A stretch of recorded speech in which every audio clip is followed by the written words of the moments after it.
The scrapyard stretched endlessly across the barren landscape of Kepler-4 a graveyard of metal and dreams under twin suns. Annie wiped the grease from her hands, her violet eyes scanning the horizon as another transport vessel descended. Through the orange atmosphere, she was used to seeing ships come and go. Most of them brought wealthy tourists or corporate executives looking to exploit the planet's rare minerals. But this one was different.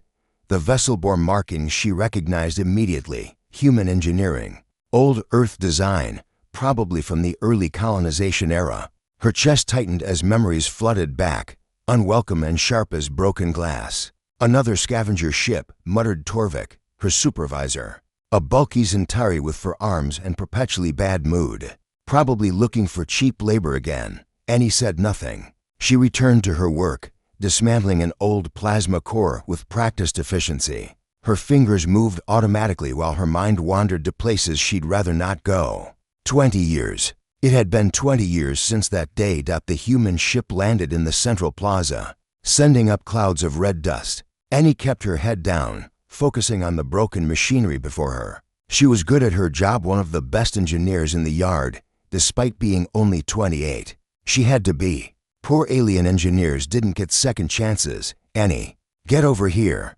Torvik's voice boomed across the yard.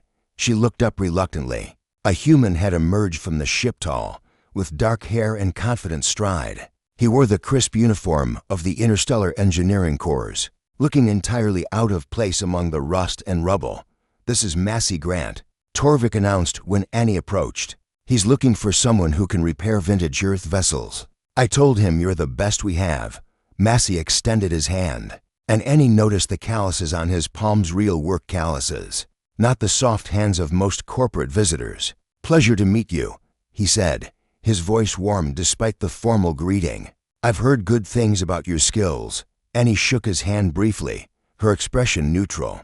"What needs fixing?" "My ship. She's a Mark 7 Frontier class, built in 2187. The navigation system's failing, and I need someone who understands the old wiring configurations." Massey's eyes were earnest, almost pleading. "Everyone else I've asked said it's not worth repairing, but she means something to me." Annie's blood ran cold. "Mark 7 Frontier class. To 187. I can't help you," she said quickly, stepping back. "Wait." Massey reached out but didn't touch her. "I'll pay triple the standard rate. I know it's old tech, but I said no." Annie turned to leave. "Please." Something in his voice made her pause. "This ship, it belonged to my father. He died in service, and it's all I have left of him. I just want to keep her flying a little longer."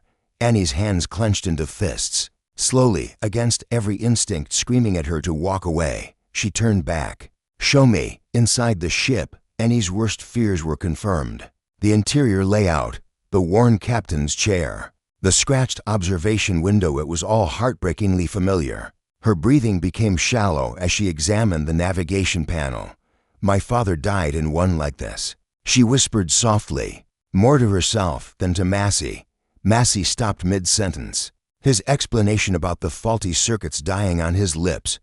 "What?" Annie's fingers traced a particular scratch on the consola mark she'd seen before in nightmares. 20 years ago, the Kepler uprising. Humans came to negotiate mining rights, but it was a massacre. My father was a communication officer, trying to establish peace talks. His ship, a Mark V, was shot down over the northern continent." The color drained from Massey's face. "The Kepler uprising. My father died there too. He was a pilot. They said he refused orders to fire on civilian settlements." Annie's eyes snapped up to meet his. "What was his name?" "Marcus Grant. Captain Marcus Grant." The name hung in the air between them, heavy with history. Annie's mind raced back to fragments of memory, her father's last transmission, his voice breaking as he spoke of a human pilot who'd broken formation, who'd tried to stop the attack. "He saved my father's life," Annie said quietly, her voice trembling. "For 3 minutes. That's how long your father held off the other ships.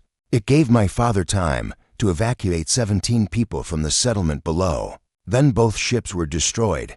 Massey sank into the captain's chair, his hands covering his face. When he looked up, his eyes were wet. "They court-martialed him posthumously, called him a traitor." My family lost everything: pension, honor, home. I've spent my whole life trying to understand why he did it, why he threw everything away. He did it because it was right, and he said firmly, because 17 families got to live, because my father got to hold me one more time before he died from his injuries 3 days later. They stood in silence, two souls bound by tragedy and sacrifice, by fathers who'd chosen conscience over orders. I'll fix your ship, and he finally said, not for triple rate. I'll do it for free, but I want to add something: a memorial plaque. For both of them. Massey nodded, unable to speak. Over the next 2 weeks, Annie worked on the Mark 7 with a tenderness she'd never shown any machine before. Massey assisted, learning from her, sharing stories of their fathers. The poor alien engineer and the disgraced human pilot's son became unlikely friends, bound by a shared history of loss and hope. When the repairs were complete, they installed a small plaque near the captain's chair in memory of Marcus Grant and Kelvin Thurs, who chose peace when war demanded violence. As Massey prepared to depart, Annie placed her hand on the hull one last time. The ship that had haunted her nightmares had become something else: a symbol of redemption, proof that even in darkness, some lights refuse to die. Thank you, Massey said, for everything. Annie smiled, genuinely, for the first time in years. Fly safe. And Massey, your father would be proud of you. As the Mark 7 lifted into the orange sky, Annie watched until it became a speck among the stars, carrying with it the legacy of two heroes who dared to be human in every sense of the word.